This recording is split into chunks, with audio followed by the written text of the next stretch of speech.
நேயர்களே, நம்பிக்கை இல்லாத இருக்கிறீர்களா? இதோ உங்களுக்காக ஒரு கதை. இழந்து போன நம்பிக்கையை மீட்டெடுத்த விவசாயி. பெருங்கதையின் தொடக்கம். பஞ்சம் பிடித்த அந்த கிராமம். வறட்சி நிலம் என்ற கசப்பான பெயரால் பல தலைமுறைகளாக அறியப்பட்டு வந்தது. சூரியன் தினமும் கருணையற்ற பார்வையுடன் சுட்டெரித்தான். நிலங்கள் காய்ந்து வெடித்து வயல்கள் மண் திட்டுகளாக காட்சியளித்தன. கிணறுகள் வறண்டு ஆழமான வெற்றிடமாகிப் போயிருந்தன. கிராம மக்களின் கண்களில் ஒரு வெறிச்சோடிய பார்வை. பசி, நோய் மற்றும் விரக்தி அவர்களின் தினசரி வாழ்வின் அங்கமாகியிருந்தது. இந்த சோகப் படலத்தின் நடுவில் கந்தன் என்ற விவசாயி. தன் மனைவி கமலாவுடனும் சிறு குழந்தைகள் செல்வா மற்றும் நிலாவுடனும் ஒரு பழைய குடிசையில் வாழ்ந்து வந்தார். அவரது வயல்கள் காய்ந்த புற்கள் நிறைந்த தரிசு நிலமாகவே இருந்தன. பயிர் செய்யப்படாத நிலத்தை பார்க்கும்போதெல்லாம் கந்தனின் இதயம் கனத்தது. இனி மழை வருமா? என் குழந்தைகளுக்கு உணவளிக்க முடியுமா? இந்த மண்ணில் எப்படி உயிர் வாழ்வது? என்ற கேள்விகள் அவரது மனதை வறுத்தெடுக்கும் நெருப்பு துண்டுகளாக இருந்தன. கமலா கண்ணீருடன் கந்தனிடம் பலமுறை கூறுவாள். இந்த வருஷமும் மழை இல்லன்னா நாம ஊரை விட்டு போயிட வேண்டியதுதான் கந்தா. குழந்தைகளை பசியில் பார்க்க என்னால முடியாது. ஆனால் கந்தனின் கண்களில் அணையாத ஒரு சிறு கனவு பொறி. ஒரு மெல்லிய நம்பிக்கை ஒளிர்ந்தது. அது நம்பிக்கைதானா அல்லது வெறும் பிடிவாதமா என்று அவருக்கே ஒரு தெளிவு இல்லை. இருந்தும் அவர் அந்த கிராமத்தை விட்டுச் செல்ல மனமில்லாமல் இருந்தார். இந்த கிராமம் அவரது மூதாதையர்களின் நிலம். இதை விட்டுச் செல்வது என்பது தன் அடையாளத்தையே இழப்பது போல் அவருக்கு தோன்றியது. ஒரு நாள் அந்த கிராமத்திற்கு ஒரு வயதான ஞானி வருவதாக செய்தி பரவியது. அவர் எங்கு இருந்து வந்தார் என்ன செய்தார் என்று யாருக்கும் தெரியாது. அவர் ஒரு அலைந்து திரியும் ஞானி என்று மட்டுமே அறிந்திருந்தனர். கிராம மக்கள் அவரை ஒரு தூதுவன் போல. ஏதோ ஒரு தீர்வை கொண்டு வருபவர் போல பார்த்தனர்.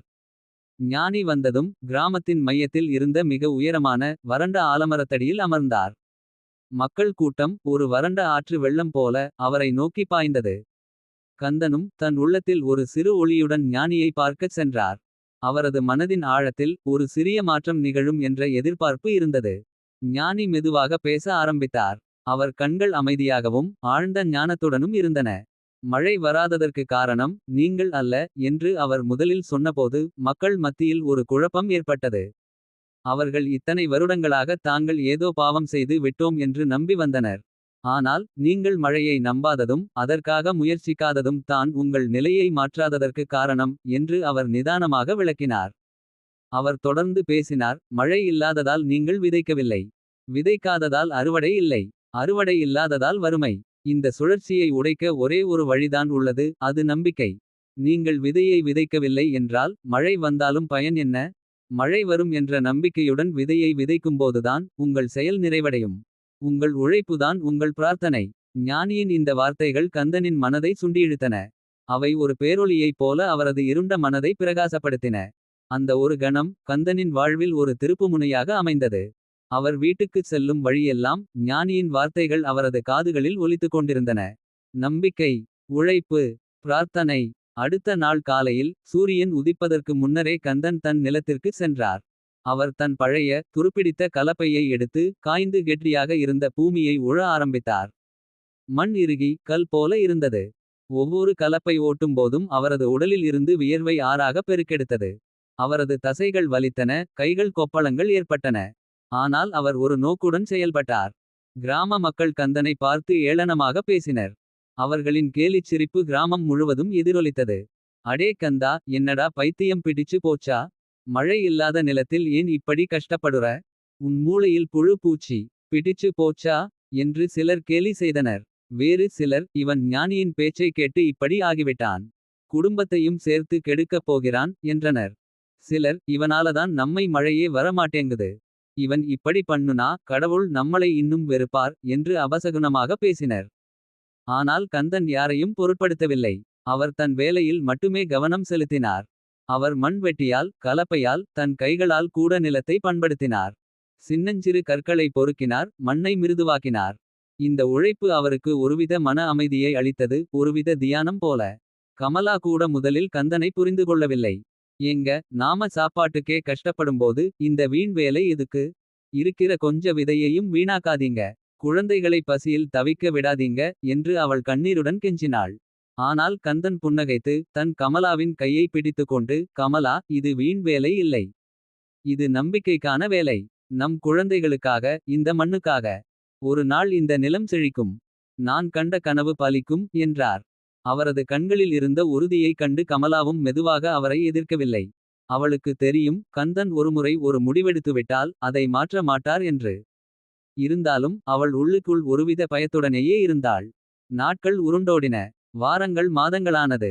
மாதங்கள் பருவங்களானது. கோடை காலம் மழை காலத்தை நெருங்கிக் கொண்டிருந்தது. வானம் வெறிச்சோடியே இருந்தது. ஒரு மேகம் கூட இல்லை. சூரியன் தன் வெப்ப கதிர்களை கிராமத்தின் மீது கொட்டினான். கிராம மக்கள் கந்தனை பார்த்து சிரிப்பதை நிறுத்திவிட்டனர். அவர்கள் அவர் ஒரு முட்டாள் என்று நினைத்தனர். அவரை தவிர வேறு யாரும் எந்த வேலையும் செய்யவில்லை.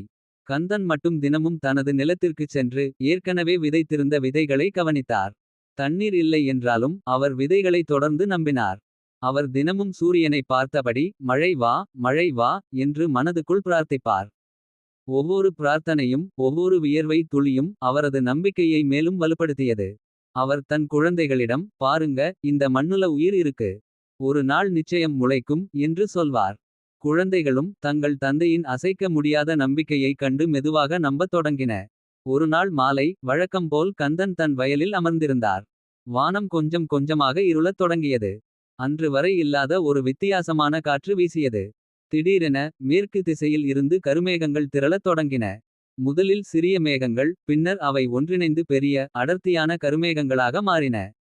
கிராம மக்கள் அனைவரும் தங்கள் வீடுகளில் இருந்து வெளியே வந்து வானத்தை பார்த்தனர். அவர்கள் கண்களில் ஆச்சரியம், நம்பிக்கை, பயம் என பல உணர்வுகள் கலந்திருந்தன. பல ஆண்டுகளாக அவர்கள் பார்த்திராத வகையில் வானம் கருத்து இருண்டது. அலைகள் போல மேகங்கள் ஒருவரையொருவர் முந்திக் கொண்டு வந்தன. வானில் இடி மின்னல் வெட்டியது. பெரும் இடி சத்தம் கேட்டது. கிராம மக்கள் அனைவரும் பிரமித்து போயினர். அவர்களுக்குள்ளேயே ஒரு சலசலப்பு. மழை வரப்போகிறதா? பல வருஷங்களுக்குப் பிறகு? எப்படி? இது உண்மையா என்று பலரும் குழம்பினர். சிலர் பயத்தில் தங்கள் வீடுகளுக்குள் ஓடினர்.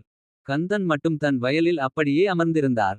அவர் கண்களில் கண்ணீர் துளிர்த்தது. அது மகிழ்ச்சியின் கண்ணீர். அவரது அசைக்க முடியாத நம்பிக்கை வீண் போகவில்லை. திடீரென பெருமழை கொட்டத் தொடங்கியது. சடசடவென பெய்த மழை காய்ந்து வறண்ட பூமியை நனைத்தது. ஒவ்வொரு துளியும் மண்ணின் தாகத்தை தணித்தன. நிலத்தில் இருந்து கிளம்பிய மண்வாசனை கிராமம் முழுவதும் பரவியது. அது அவர்களுக்கு மறந்திருந்த ஒரு நறுமணம். மக்கள் ஆரவாரம் செய்தனர். சிலர் ஆனந்த கண்ணீருடன் மழையில் நின்றனர். தங்கள் முகத்தை மழையில் கழுவி மகிழ்ந்தனர். குழந்தைகள் மழையில் துள்ளி குதித்து விளையாடினர். அது ஒரு புது பிறப்பு போல இருந்தது. மழை நின்றதும் கிராம மக்கள் அனைவரும் கந்தன் வயலுக்குச் சென்றனர்.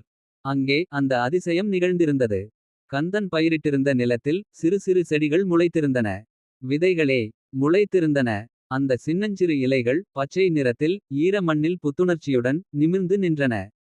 அந்த காட்சி அவர்களுக்கு ஒரு பாடமாக அமைந்தது. கிராம மக்கள் அனைவரும் ஒருவரையொருவர் பார்த்து கொண்டனர். அவர்களது முகத்தில் வெட்கம் கலந்த ஆச்சரியம் தெரிந்தது. அவர்கள் கந்தனை கேலி செய்ததற்கு வெட்கப்பட்டனர். கந்தன் மெதுவாக எழுந்து கிராம மக்களிடம் பேசினார். அவரது குரலில் எந்த ஒரு பெருமையும் இல்லை, மாறாக ஒரு அமைதியான உறுதி இருந்தது. நான் ஞானி சொன்னதைத்தான் செய்தேன். நான் மழையை நம்பினேன், அதை என் செயல்களில் காட்டினேன். நீங்கள் மழையை நம்பவில்லை. உங்கள் சந்தேகங்களும் அவநம்பிக்கையும் உங்களை விதையை விதைக்க விடவில்லை. ஆனால் நான் விதையை விதைத்தேன். அதனால் இன்று என் நிலத்தில் பயிர் முளைத்திருக்கிறது என்றார். அவர் மேலும் கூறினார், நம்பிக்கை என்பது வெறுமனே ஒரு எண்ணம் அல்ல. அது ஒரு செயல். நீங்கள் எதை நம்புகிறீர்களோ அதற்காக செயல்பட வேண்டும். மழை வரும் என்று நான் நம்பியதால் விதைகளை விதைத்தேன். நான் என் சக்தியை நம்பினேன், இந்த மண்ணை நம்பினேன். இன்று என் உழைப்பிற்கு பலன் கிடைத்தது. நீங்களும் அதே நம்பிக்கையுடன் இருந்திருந்தால் இன்று உங்கள் வயல்களிலும் பயிர்கள் முளைத்திருக்கும். இன்று முதல் நாம் அனைவரும் நம்பிக்கையுடன் உழைத்தால் இந்த கிராமம் மீண்டும் செழிக்கும். கந்தனின் வார்த்தைகள் கிராம மக்கள் மனதில் ஆழமாக பதிந்தன. அன்றிலிருந்து அவர்கள் தங்கள் வாழ்க்கையில் நம்பிக்கையை மீட்டெடுத்தனர். அவர்கள் தங்கள் நிலங்களை பண்படுத்தி பயிர் செய்யத் தொடங்கினர். அடுத்த பருவத்தில் அந்த கிராமமே செழித்தது. கந்தன் ஒரு முன்மாதிரியாக திகழ்ந்தார். அவரது நிலம் செழித்தது, அவர் குடும்பம் மகிழ்ச்சியுடன் வாழ்ந்தது.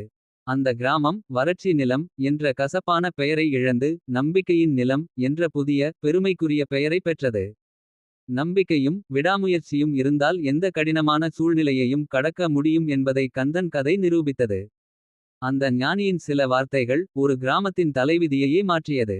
ஒரு மனிதனின் அசைக்க முடியாத நம்பிக்கை ஒட்டுமொத்த சமூகத்திற்கும் ஒளியேற்றியது.